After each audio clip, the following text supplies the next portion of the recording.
સતગુરુ ભગવાન કી જય, સનાતન ધર્મની જય। આપણે આધ્યાત્મિકની અંદર ચાલવા માટે, આધ્યાત્મિક જ્ઞાન પ્રાપ્ત કરવા માટે પ્રથમ આપણે એક સોહમ સાધના જરૂરી છે। અને સોહમ સાધના જ્યાં સુધી આપણે ન કરીએ ત્યાં સુધી સોહમ આપણી અંદર જાગૃત થાય નહીં। અને જ્યાં સુધી સોહમ શબ્દ આપણામાં પ્રગટ ન થાય ત્યાં સુધી આપણે આધ્યાત્મિકની અંદર ઉતરી શકતા નથી। અને સોહમ સાધના એટલે કોઈ સોહમને સાધવાની વસ્તુ નથી, પણ સોહમની સાથે આપણે મનને સાધવાનું। હકીકત આને મનની સાધના કહેવાય કે મનને આપણે એકાગ્ર કરી અને સોહમ સાથે જોડવાની સાધના કહેવાય। અને આ સાધના એક સદગુરુના માર્ગ નિશ્ચય કરાય, સદગુરુના ઉપદેશ અનુસાર આપણે કરવી જરૂરી છે। અને સદગુરુ આપણા એના મુખથી નીકળેલા શબ્દો અનુસાર જો કરીએ તો સહજતાથી આપણને પ્રાપ્ત થાય છે। પણ સાધનાના અમુક નિયમો આપણે પાળવા પડે। સાધનામાં બેસતા પહેલાં અમુક આપણે ખાસ બાબત ધ્યાનમાં રાખવા જેવી હોય એ પહેલાં આપણે જોઈ લઈએ કે કઈ કઈ વસ્તુનું આપણે ધ્યાન રાખવું। કે શ્વાસ લેતી વખતે કોઈ પણ કૃત્રિમ દબાણ આપણે શ્વાસમાં નહીં રાખવાનું। કુદરતી રીતે સહજતાથી જે શ્વાસ ચાલે છે, ધીમો અને લયબંધ, એ રીતનો આપણે શ્વાસ ચાલવા દેવાનો। અને આપણું ધ્યાન માત્ર શ્વાસની આવન જાવન ઉપર જ રાખવાનું। અને શરૂઆતમાં 15-20 મિનિટ સુધી આપણે સાધના નિયમિત કરવી જોઈએ, પછી ધીરે ધીરે સમય વધારવાનો। અને સાધના પૂરી થયા પછી તરત પાછું આપણે ઊભું પણ નહીં થવું, શાંતિથી બેસી રહેવું। અને પછી સાધના કરતી વખતે મનમાં બીજા વિચારો આવે તો ગભરાવાનું નહીં, મનને ફરીથી પ્રેમથી શ્વાસની ગતિ ઉપર લઈ જવાનું।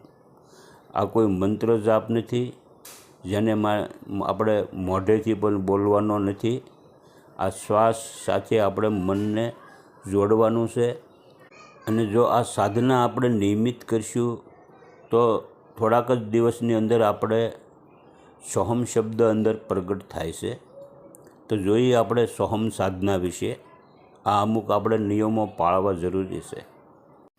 સોહમ સાધના એક શ્વાસ અને મનની એકાગ્ર વધારવા માટેની એક ખૂબ જ પવિત્ર અને પ્રભાવશાળી એક સાધના વિધિ છે। જે સોહમનો અર્થ થાય છે કે હું પરમાત્મા છું।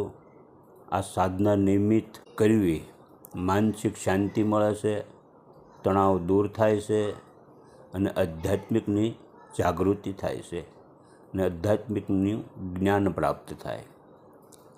સોહમ સાધના કરવાની સાચી રીત સરળ અને સહજ છે। સાધનામાં બેસવાનો સમય જો સવારનો અને શામ 2 ટાઈમનો તો બહુ સારો સમય, પણ 24 કલાકમાં કોઈ પણ સમયે આપણને થોડો સમય મળે, એકાગ્ર કલાકનો, અડધો કલાકનો જો સમય મળે એકાંતવાસ, તો આપણા ઘરની અંદર પણ કરી શકાય છે। અને કોઈ પણ સારી સ્વસ્થ જગ્યા, જે અવર જવર કોઈ અવાજ ન આવતો હોય એવી જગ્યા ગોતવાની।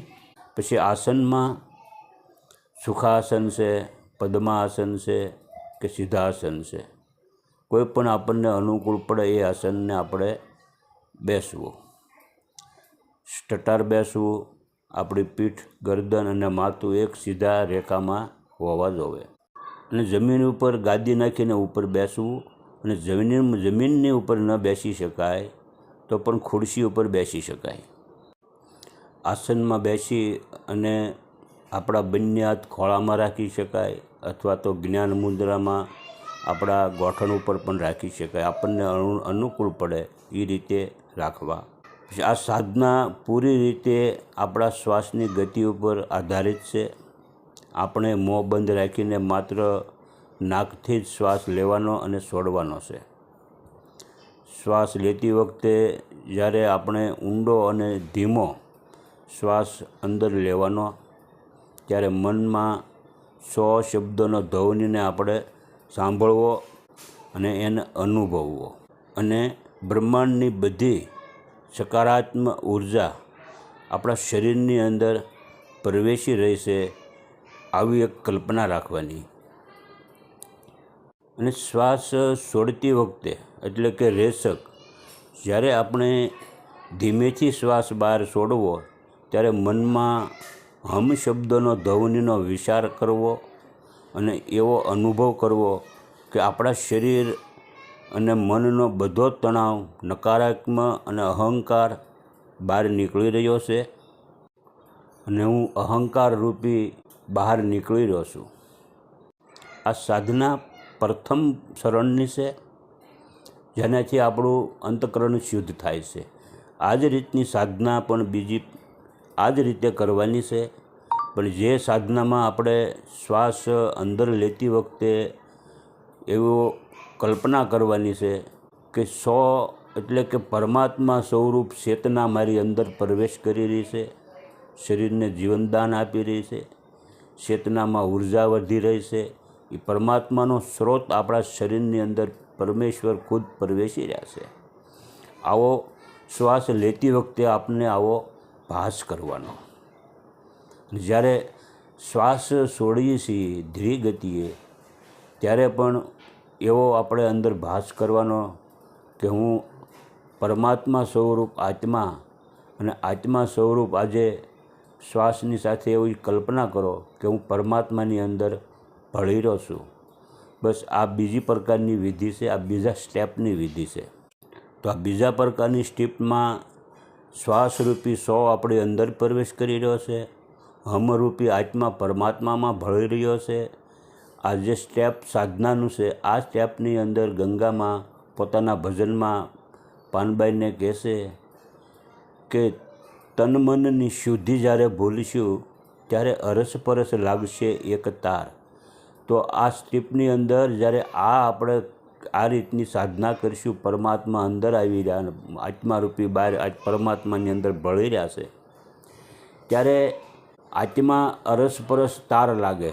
અરસ એટલે આત્મા અને પરસ એટલે પરમાત્મા. આ બંનેનું એક થવું, એને આ સંપૂર્ણ આપણે ધ્યાન માર્ગ, સમાધિ માર્ગ કહેવામાં આવે છે. તો આ સ્ટેપથી આપણે પરમાત્માની અનુભવ થાય, આત્માનો અનુભવ થાય. સરસ સુંદર સાધના છે. આપણે રોજ નિત્ય આ કરવી જોઈએ. આ એક ભજનનો પ્રકાર છે. આ જ સાચી સોહમરૂપી સાધના છે.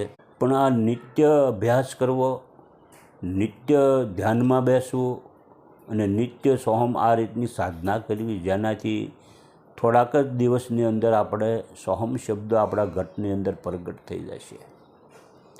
પણ તન મન શુદ્ધ રાખવું, તન કહેતા શરીર, મન કહેતા મન અવિચળની હોય સ્થિર રાખવું, ઘટપટ સટપટ છોડી દેવી, સળ કપટ છોડી દેવું, કામ ક્રોધ લોભ મોહ પરપંચ આ બધું જ ત્યાગી દેવું, નિર્મળ થઈને રહેવું અને સાચા ભાવથી, નિષ્કામ ભાવથી ભક્તિ માર્ગમાં ઉતરવું અને નિષ્કામ ભાવથી આ સાધના કરવી. આ સાધના પ્રાપ્ત સોહમ જગાડવા માટે આ સાધના જરૂરી છે. પણ જાગ્રત તો ત્યારે જ થશે જ્યારે નિષ્કામ ભાવથી કરીશું ત્યારે. કાંઈ પણ પ્રાપ્ત કરવાની આશા હશે તો પણ આ સાધના પ્રાપ્ત કરવી બહુ મુશ્કેલ છે.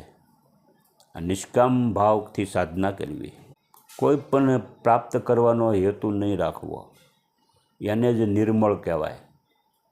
કાંઈ પણ પ્રાપ્ત કરવાની ઈચ્છા હોય તો એને નિર્મળ ન કહેવાય, એને શુદ્ધ ન કહેવાય.